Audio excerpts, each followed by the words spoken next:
Everybody asks the question, why? And, there's not a good answer to that. There are things that happen in life that we don't fully comprehend. Coming up on Wink News this morning, we have more of the details out of that Citizens Academy police shooting in Punta Gorda that killed one woman. Plus, another lawsuit now filed against Club Blue after the deadly shooting in Fort Myers. Wink News tells you what it alleges. And we're following the latest out of Campaign Central. Hillary Clinton and Donald Trump both coming under fire for some new controversies right now. The details are straight ahead on Wink News this morning. Live from Southwest Florida's news leader, this is Wink News this morning. Good morning, and first things first, not too much on the radar on our side of the state of Florida, but we're likely to see scattered storms once again moving in later today. Wink News meteorologist Matt Devitt is telling us what we can expect in our weather on the ones. Good morning, Matt. Yeah, good morning, guys. Rob is exactly right. Scattered showers and storms by this afternoon and by this evening, and that is exactly right on the money that we had yesterday. So the headlines for today, plenty of heat, plenty of humidity. Would you believe it? We hit 94 degrees yesterday afternoon, and for today, another scorcher, 93, as we see a mixture of sunshine and clouds. Now, again, back to radar. Notice the lack of activity around I-75. So if you're about to head out the door and head to work, you're fine, no issues with the weather. Most of the action in the big storms, how about that? East of West Palm and Fort Lauderdale and extending towards the Bahamas with areas of heavy rain and quite a bit of lightning. So temperatures right now, 77 degrees, wind out of the east at 5, and it is a humid start, no doubt about it. Dew point is at 76 and around the upper brink of our muggy meter. So temperatures right now, mid to upper 70s from Palmdale towards Lehigh. Naples, one of our warmer spots, kind of uncomfortable at 77, and Marco Island at 75. All right, so as we head throughout the morning, mixture of sunshine and clouds. Most areas will be dry. There's one exception. There is a slight chance of rain, I would say around this quarter right here in eastern Glades County near Lake Okeechobee. Outside of that, most of us will be dry. But as we know, by the afternoon, evening hours, scattered showers and storms are expected to develop. Guys? Well, today we do expect to learn even more about that deadly shooting that took place at the Punta Gorda Police Department Citizens Academy. Police are telling us that the officer, Lee Cole, shot and killed 73-year-old Mary Knowlton during a shoot, don't shoot demonstration. News reporter Stephanie Susskind is joining us now live from the police headquarters with the latest developments. Good morning. Good morning. We continue to learn more about this tragic night during that Citizen Police Academy on Tuesday evening. We know that there were 35 people here attending the presentation on Tuesday night that included Mary Knowlton and her husband. They were both here for that event. The group went behind the building for a shoot, don't shoot demonstration. It was part of the evening. That's when an officer has a split second to decide whether to fire a weapon. Now, the police department says somehow that weapon had live ammunition in it, unbeknownst to the police chief, he says. Wink News has learned that 3 shots were fired. They struck and killed 73-year-old Mary Knowlton, a longtime and beloved Punta Gorda resident. At least 1 bullet also struck a Punta Gorda police vehicle. Now, the city so far has not explained how or why a loaded weapon was involved in that demonstration, but Wink News spoke to several people in the community who say they're shocked. Tell you never to point a weapon at somebody unless you actually intend to shoot them. I was really surprised to hear that they were doing that. Now, the police chief will be holding a press conference coming up later this morning at 11 o'clock. We expect to learn more about this investigation, which is now in the hands of FDLE. Of course, count on Wink News to be here and bring you updates as we get them. Reporting live in Punta Gorda, Stephanie Susskind, Wink News now. So who is Officer Lee Cole, the Punta Gorda policeman who pulled the trigger?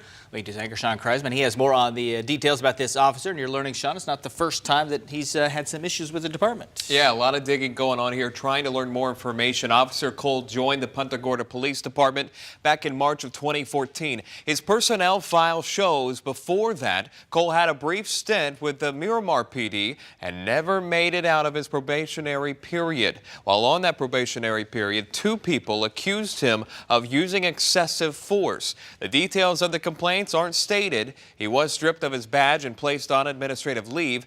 Now, in his application to Punta Gorda PD, Cole states Internal Affairs later informed him the allegations were unfounded, but he had committed 2 policy violations. Miramar PD let him go in April of 2013. Punta Gorda PD hired him 11 months later.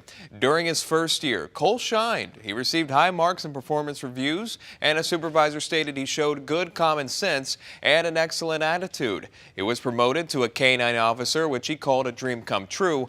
But then in October of 2015, Cole had his K-9 officer Spirit subdue Richard Shoemaker, who ignored Cole's repeated orders to get on his knees after being pulled over for not having lights on his bicycle. Shoemaker's now suing. The police department gave Cole extra training following the incident, but took no disciplinary action. Now, as for this most recent incident, here's what the chief had to say. From a technical standpoint, Officer Cole did not violate any of our policies. And we're still working to find out the exact nature of the complaints he received while at the Miramar Police Department. We've requested those documents. We will let you know what they reveal as soon as we get them in. Wink News is also asking why this revolver that you will see here moments before the deadly gunfire had live ammunition in it, and why didn't any officer notice that live ammunition? The Punta Gorda Police Department tells Wink News that this gun was used multiple times in the past for the same scenario, and not every officer has access to it. We spoke with the force and firearms instructor who says that normally there are 3 people who check the weapon during these types of scenarios to make sure that it's safe. If all 3 people have checked that gun to make sure that no live ammo got onto the training arena or in the gun, these situations shouldn't happen. Wink News asked what procedures the Punta Gorda Police Department uses and if there are 3 people who were supposed to check that weapon. Because of the FDLE open investigation, Punta Gorda Police will not comment on specific procedures performed that day.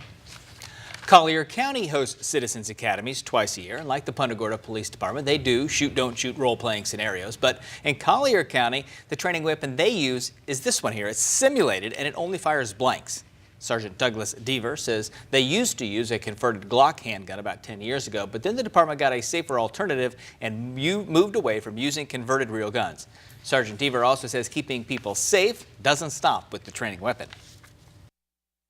These weapons are loaded by an individual who is unarmed. He loads it one at a time while being watched by a second safety officer.